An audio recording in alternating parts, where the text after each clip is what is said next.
ॐ सर्वमङ्गलमाङ्गल्ये शिवे सर्वार्थसाधिके शरण्ये त्र्यम्बके गौरी नारायणी नमोस्तुते।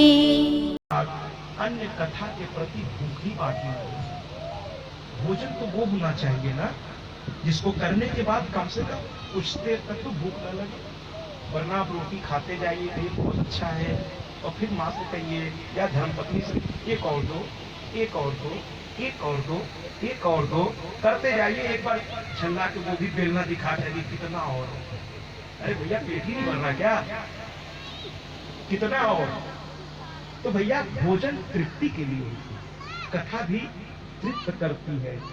ये भोजन उदर की तृप्ति के लिए होती है जो हम लोग करते हैं, लेकिन कथा रूपी भोजन आत्म तृप्ति के लिए होती है। ये आत्मा का भोजन है, ये आत्मा बिल्कुल खुल के ये माँ का दरबार है। मैंने कहा आपको पूरी स्वतंत्रता है। अगर हम लोगों की वजह से आपको कोई दबाव महसूस हो रहा तो इसको ऐसा नहीं है ना, सब माँ के बच्चे हैं। आइए ना, भाव में कथा सुनते हैं, खूब तालियां बजाइए, खूब जयकारा कीजिए। ये माँ का दरबार है, यहाँ सब बराबर हैं, सब बराबर हैं, सब माँ के बच्चे हैं, कोई छोटा नहीं, कोई बड़ा नहीं, मिल करके आनंद लेते हैं, मिलकर। और इसका श्रेय हमारे श्री महेंद्र जी के लिए जाता है, इसलिए जोरदार तालियां इनके लिए दीजिए।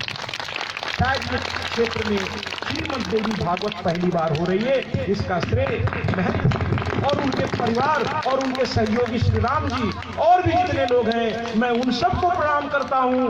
उनके लिए जोरदार तालियां होनी चाहिए।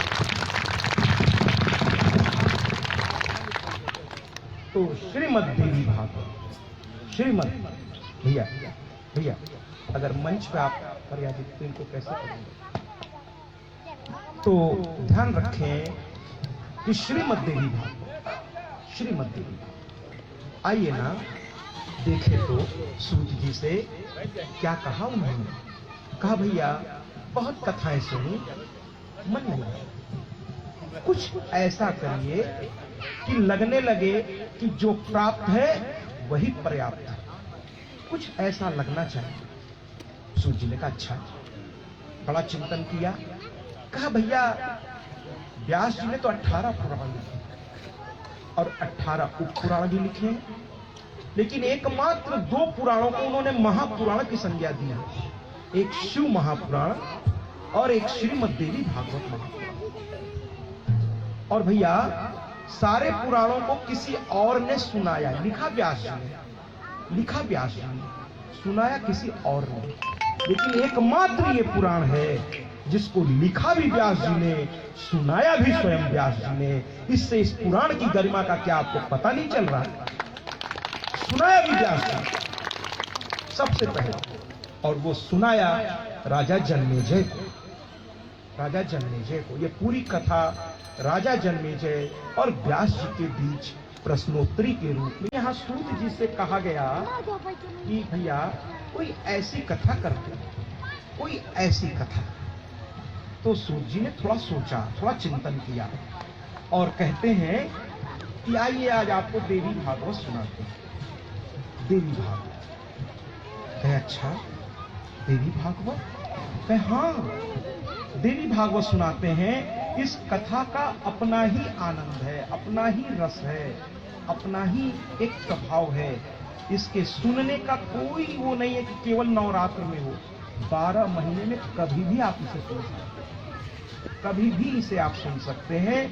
12 महीने में कभी भी 9 दिन की कथा नवा यज्ञ के रूप में आप इसे सुन सकते। जरूरी नहीं इसलिए नवरात्र हो, कोई जरूरी नहीं, जब इच्छा करे तब। जैसे भागवत कभी सुन सकते हैं, उसके लिए क्या कृष्ण जन्माष्टमी सुनते हैं क्या भागवत। और भागवत और देवी भागवत का अंतर मैं आपको बता दूं, ये दोनों में एक अंतर है। एक पाद कल्प में लिखा गया है, एक सारस्वत कल्प में लिखा गया है। दोनों ही पंचम पुराण है, 5वां पुराण। 18 पुराण में इनका 5वां स्थान है, लेकिन एक पाद कल्प है, एक सारस्वत कल्प है। देवी भागवत सारस्वत कल्प का है और भागवत पाद कल्प का है। तो कल्प भेद के चलते कथा में कहीं कहीं भेद देखने को आपको मिलेगा। लेकिन कोई दिक्कत नहीं। आइए इस कथा में और अंदर प्रवेश करते देखिए। तो ये पांडवों की नगरी है। यहाँ कुछ हंगामा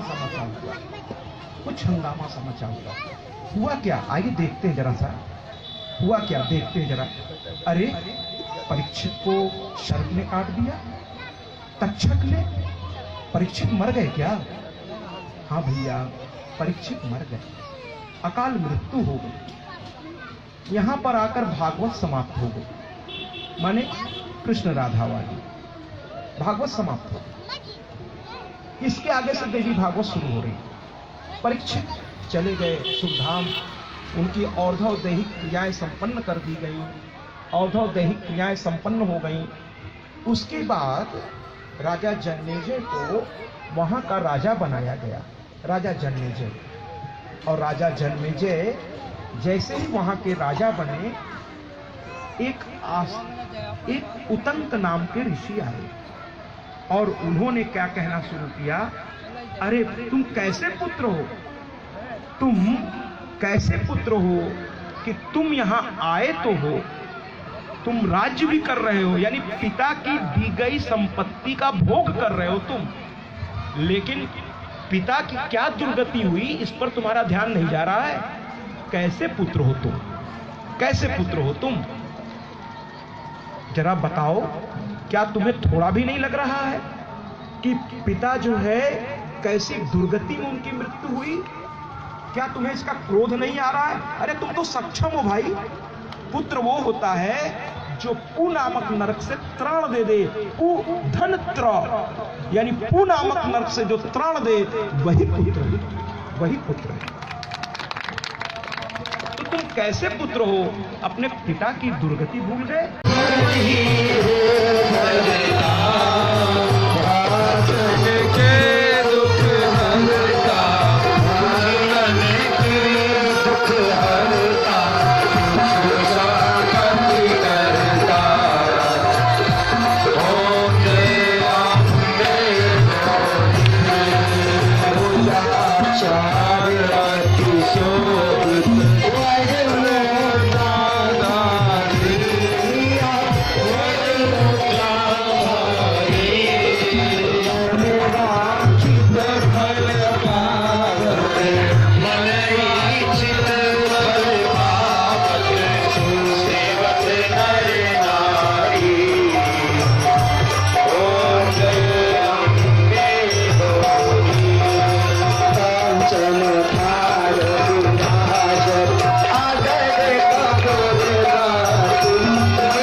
सर्वमङ्गलमाङ्गल्ये शिवे सर्वार्थसाधिके शरण्ये त्र्यम्बके गौरी नारायणी नमोऽस्तुते।